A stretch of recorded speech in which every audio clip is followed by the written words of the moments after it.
is a little bit different and feels a bit weird interviewing my daughter, but I thought it would be a really good idea to have a chat with Bella, as she has started this great little business, Bella Christie Jewellery, and very proud of her. But I think a lot of people want to know sort of how it all came about. So Bella, tell us how, everyone wants to know, when did it start, Bella Christie Jewellery? Okay, Bella Christie Jewellery started around 2019, where before that, each year in my holiday house, kind of second home in the Isle of Wight, each year there would be a regatta for sailing, and everyone in the street would do kind of stalls. And each year, up until 2019, I'd do different things like slime, henna, hair feathers. And then I started to do some wire work and like kind of beaded stuff in 2019, which I really enjoyed and people really liked, and I sold quite a few of them. And then each year I kind of developed from there and started off kind of doing gold plated stuff, silver plated stuff, like more beaded stuff and charms. And then as of 2022, I think it was. I kind of kept on building out different bits, and I created Instagram. But before that I was selling on Depop. When did it go onto when did you start your website? I'm trying to remember. 2022 December. Yeah. And that's kind of that was the real turning point. Yeah, that was when like kind of the trend of charm necklaces became a thing, or started to become a thing. But I hopped on it before other brands did, or even Zara did, and I somehow got there first without kind of thinking anything of it. And then it kind of blew up from there. Brilliant. And then my website just grew from that to December 2022 onwards. That's really the turning point, I think, when you got the website, wasn't it? And then I got TikTok, and you got the orders started, and the followers started coming through on Instagram. And So, how did you learn to do it all? I think that's, everyone would like to know that, probably.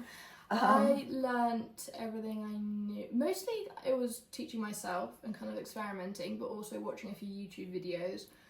That was all kind of the wire work stuff and the beaded bits. And then when I did a bit of silversmithing for my EPQ, which is for my A-level thing, I did a silversmithing course. So I just did a one-day course which taught me everything for silversmithing, but everything else, like with what I do now, is just kind of self-taught. You're a very clever girl. Is it hard running your business while you're a student?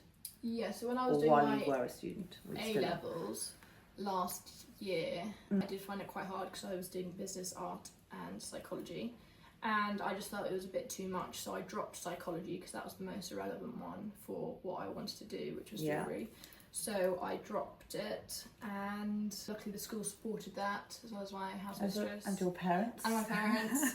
And it was a big decision to make, because if I wanted to change, I couldn't go to uni, that means 2 A-levels. So I did that, and then that kind of offloaded a whole lot of work, because psychology was mostly revision based, and I kind of used that time for my business and the skills I learned in art and business to kind of teach myself the bits, and I just grew from there. Now I'm doing a course in Oxford called Oxford Media and Business School, and I have dropped from the subjects, the least kind of relevant one, which is events management, but I'm doing the other ones. But this course is really, really good for if they kind of have an interest in business, but it kind of goes into marketing, business, kind of learning about yourself and doing a CV, and that's just everything, really, isn't it? Really for going out into the big wide world. A pretty high percent. Is it not 99% or 98% of students, will have jobs? Oh yeah, everyone will have jobs it's amazing. After this course. Yeah.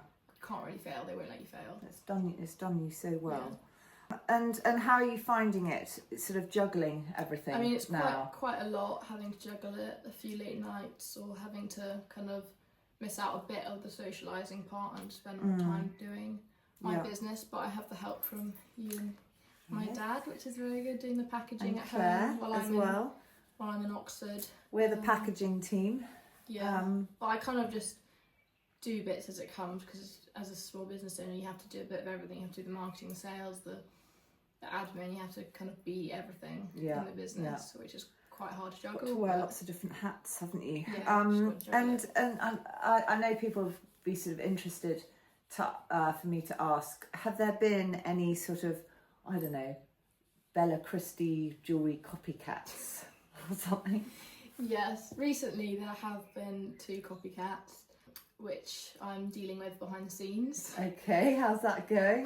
It's going okay, but it's just quite annoying and upsetting to see when they're completely copying your exact designs, and your own designs get put online on these other websites, which you can't really stop because it's happening outside of the UK.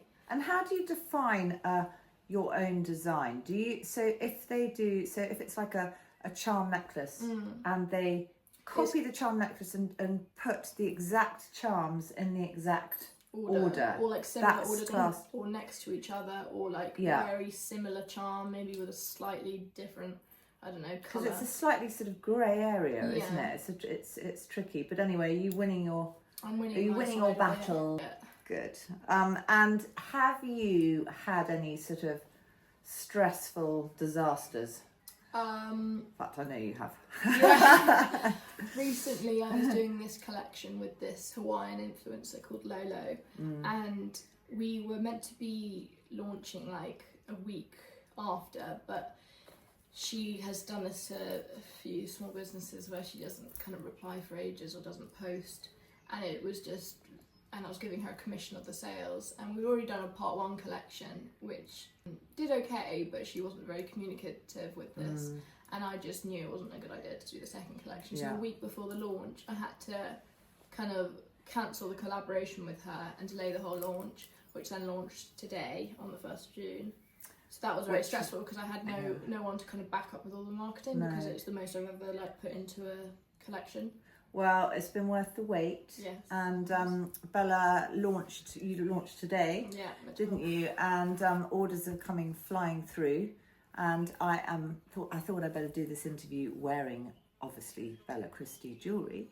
But I do love all her stuff. So it's not just for teenagers and young people, I don't think. I think, it's fab stuff that everyone can wear. And I fall in love with all Bella's pieces.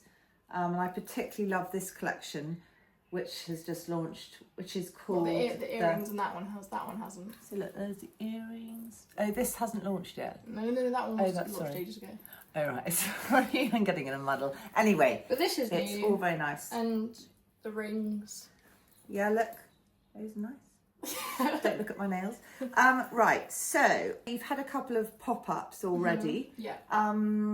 Did they go well? And are you doing another one soon? Yes, I've done a few. I've done one on King's Road. I've done one in Hazelmere. I'm sorry. And I'm planning on doing Cornbury horse trials. Yeah, brilliant. Which is in September. So hopefully I'll have like I think they give you a little like chalet. Yeah. And I'll have that space, and I'll be there for all the time of the Cornbury Festival. So, do you mean the event? Horse trials. Horse trials. Sorry, not festival. I mean, it can be like a festival, I suppose. As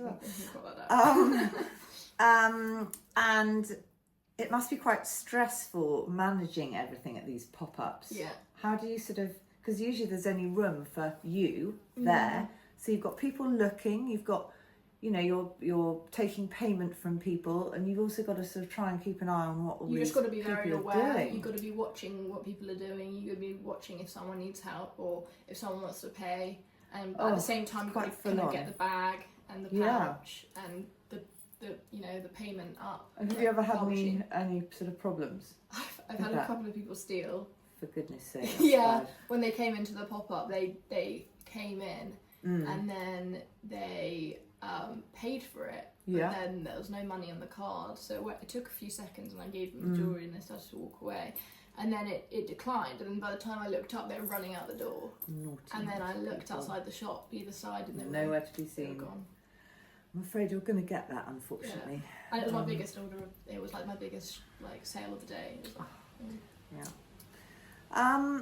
So what on earth, what I want to know actually as your mother, as well as other people might like to know, what on earth are you doing starting another business when you're flat out with BCJ and clearly a workaholic like your grandfather?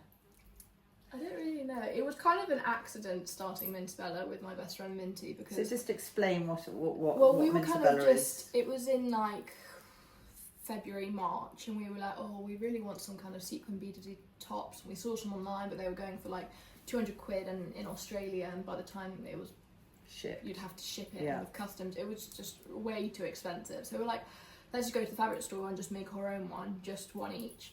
So we went to make them. We were like, wait, we could actually sell them. So then we created a TikTok and we completely blew up, and it was like 200,000 people like views, and everyone saying they needed this. And we were like, oh my gosh, we want to give them what they want. So we then found a supplier in Cheltenham, and then went from there, and then we had our first launch, and it completely sold out in a few minutes. That's amazing. How many minutes is it? 7 minutes. 7 minutes. All That's tops. bonkers. Absolutely bonkers. And now we are trying to find a new supplier, and still sticking with the ethical and kind of sustainably made, but hopefully going to source out to India, because that's where they specialise in the fabrics that we're using.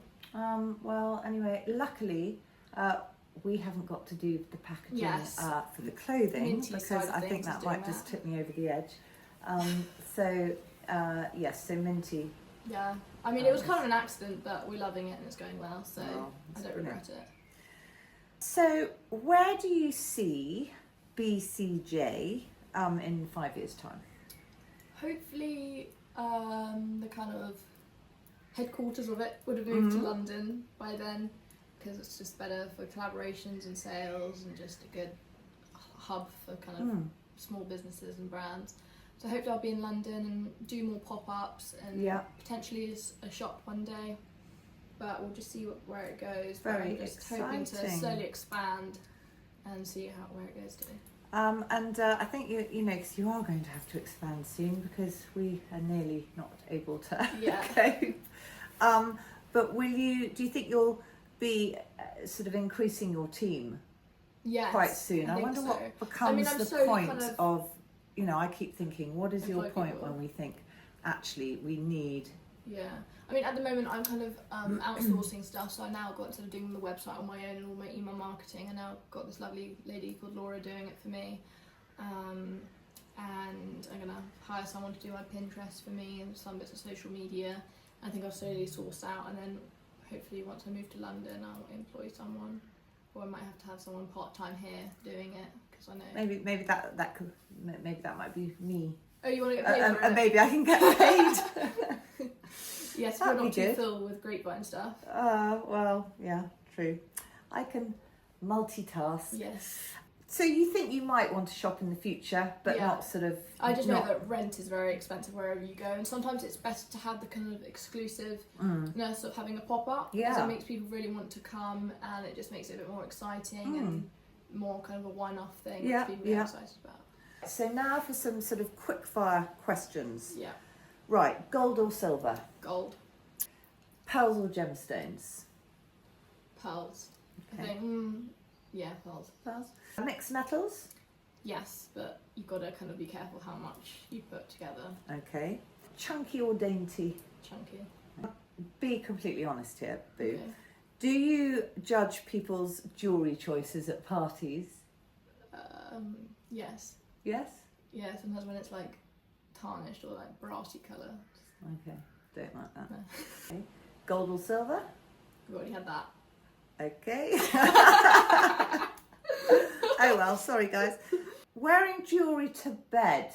No. No, Uncomfortable. although you do. Yeah. Last night I saw you. I said you're not going to sleep in that, are you? And you had she had 3 bangles on, and she said, "Yeah, it's fine, it's fine." Usually you shouldn't though, because the amount of times you get something caught, or you wake up. Well, you wake up with a sort of indent in your wrist or arm. Yeah. Do you prefer selling online or in person? In person's more stressful, but it's quite fun actually seeing the customers. And being able to engage, I guess, probably with them. in person, even though it's a bit stressful. Okay.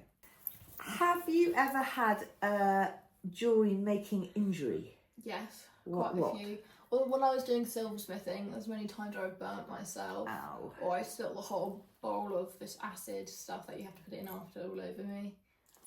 Did you actually get burnt? It's like a mild acid burn, but it's just not very good for my clothes. No. Or I've just slipped multiple times when using my pliers and nearly gouged my eye out, or cut my fingers quite a bit. But it's mostly just a whole load of blisters from the pliers. I've tried helping Bella make jewellery, and yeah, it's quite sore. Yeah. So do you ever introduce sort of limited edition pieces? Yeah, sometimes when I make some pieces which I don't then properly release, I'll just quickly sell those as one-off pieces because they're just kind of practice designs. So yeah, sometimes I do. Yeah. And do you hand make all your pieces, or do you sometimes outsource? So I was hand making everything, but recently I am now outsourcing. So before I would design my charms and they'd send them to me and then I'll put them all in the necklace. But now I'm outsourcing it because I have less time to do it, and as I'm growing and getting more orders, I can't keep up with it. So they are now making it for me and adding the chain and the charms and the clasp. Can you go through the sort of design process from beginning to end? Okay. So I'd get kind of an idea or inspiration in my head, and then on Procreate, just an app on my iPad, I would then draw it out with my Apple Pencil, or just quickly sketch it out, and sometimes like add in. You can kind of draw or add in little pictures of gemstones so you can see where it goes, and then I give it to AI and say, can you create this in real life, and then it'll give me a kind of rough image, because putting it into colour compared to a sketch really kind of makes a decision whether you want to get that made. Gosh, AI is amazing. So I get AI to do it, and then I add all the measurements which I want by just measuring it with a ruler, and I then send it off to my suppliers. They then make a computer aided design out of it. And I confirm that, and then they confirm like the plating, what stone, the stone shape, and then they create a sample. Sometimes it gets sent back to me, or to save time they just send me a video of it, and I confirm that or ask for anything to be changed, and then they will make it in bulk. And okay, how long is the process? I mean, would you say from you coming up with this collection, which launched today, which I was designing in November. And all of the pieces arrived end of April. Yes, it's a long time. So it's a long time. It's a long process, and especially when sometimes things go wrong. Like with the plating, or they find it hard to cut a stone to a certain shape. You have to switch stones. So it's a long process. Not that straightforward. Can you just last of all just show us? I would love to see your first ever. Yeah, I've got it right here. Design and your most popular or your favourite. The first ever is the Arella necklace, because my name's Arabella. I named it Arella, and it had 4 charms. Oh yeah. Oh gosh, okay. And then my most popular necklace is the Golden Drift, which is the flower. You have sold so many of those. Move your fingers so you can see. I've got to hold the charms up. Oh, there we go. There we go. And where do you get your inspiration, Boo? I would say kind of the summery theme of stuff, summer inspired, and kind of tropical beaches. I was just about holidays, to say tropical, yeah. Anything that looks good with tan skin and a kind of bit of turquoise, and mostly I would say kind of Ibiza holiday, tropical inspired. Okay, so last of all, before we go, describe your brand in 3 words. I would say Bella Christie Jewellery is trendy, vibrant, and fun. Yeah, I'd agree with that. Yes. Thank you very much for talking to me, to your mother. And I'm sure you're desperate to get back to your jewellery making. And well done, Boo. Thank you.